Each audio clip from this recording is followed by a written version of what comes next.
no to 5G. They say the precautionary principle should apply. Arthur Furstenberg says to that, no, it's not the precautionary principle that should apply. Actually, what should apply is that this is wrong already, because we know it's harmful. It's not even that, oh, we should wait and see if it's harmful.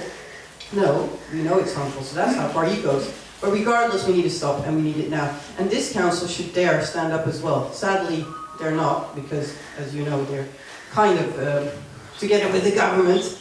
And that means this government wants to roll it out against council's will. That means here, they're not standing up strong enough. So you need to make your voice heard. So if you haven't yet, please, and I think everybody more or less has, but if you haven't yet, there's a petition out there, a local Stop 5G petition. We now have around 1,500, thanks to wonderful Donna in the back. She's done list after list. It's totally amazing.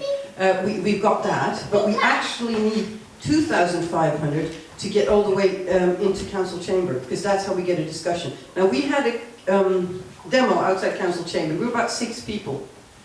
A few months ago we were 30, 40 people at times when we met together. So I really urge you, next time in February, I want to stand outside council chamber and I want lots of people there.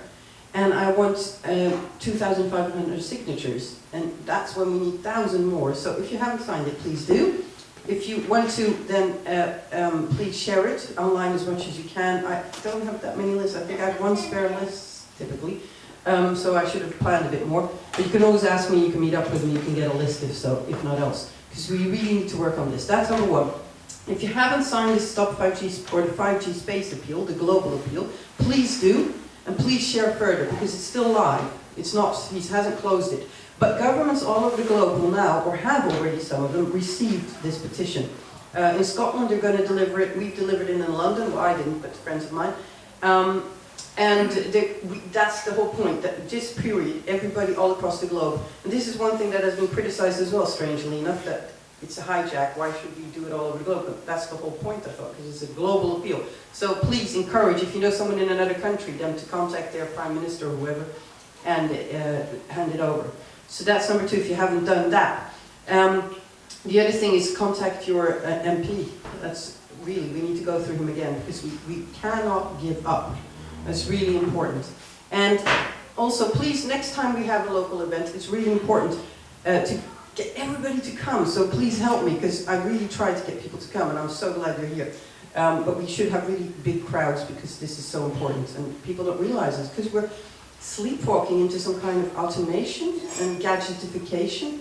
And it's strange though, because yes, I know we're addicted to our gadgets, all of us, none of us is perfect, but we should see that there should be a limit to this, and that we can't just go on with technology that is, thank you for coming, Maggie, that is unsafe. Oh, and Maggie, just for your knowledge before you go, and for everybody's knowledge, this is just the beginning. This is Global Protest Day number 1. We're going to have a second one, and that's the 25th of April. Now, Australia has already told us, because we're in touch with all of these people all across the globe, Australia has already told us that they can't do that because it's a special big day. Hello, welcome. One comes, one goes, one comes. Taking turns. They've already told us they can't do the 25th, so no problem, they can do the 26th, because it's a weekend. So we're going to try and do, say people you can choose which one you want to do. But so we're going to prepare for the next one, and that's spring, and hopefully we can be maybe outside even.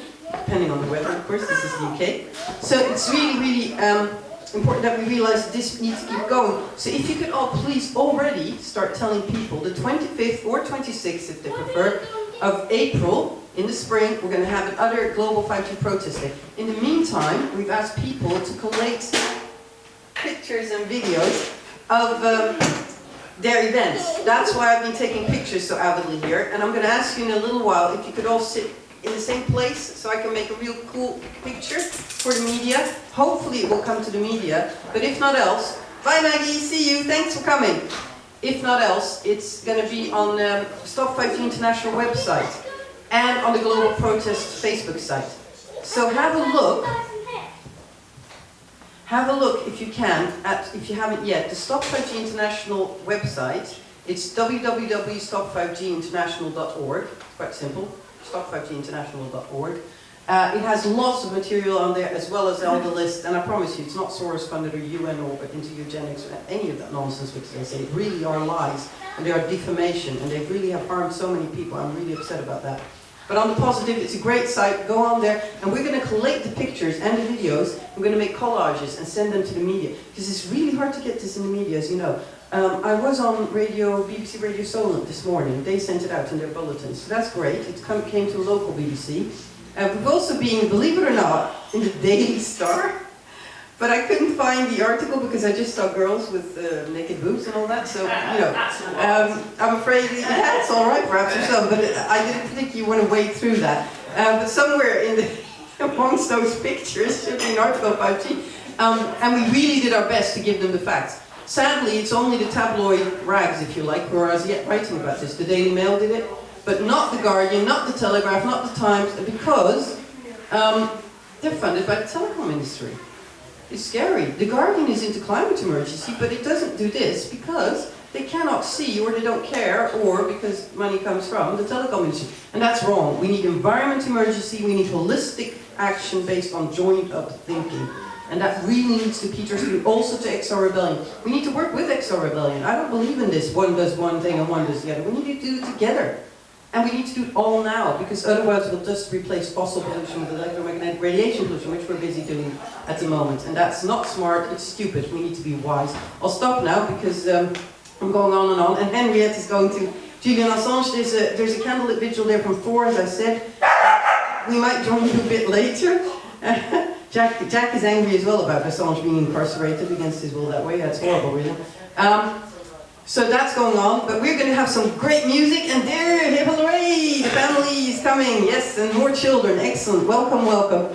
And some good music. Thanks for the musicians, to the musicians who are coming and giving up their afternoon for us.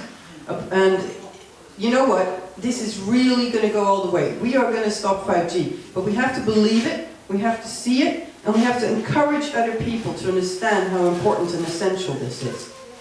And I think we can. Yes, we can. Yes, we can. Indeed. All right, thanks so much. And I'll hand over to, I don't know who it is playing now. Have you decided you're still playing? Two more and then, yes, wonderful. Yeah. And it's great music from all of you. Thanks so much.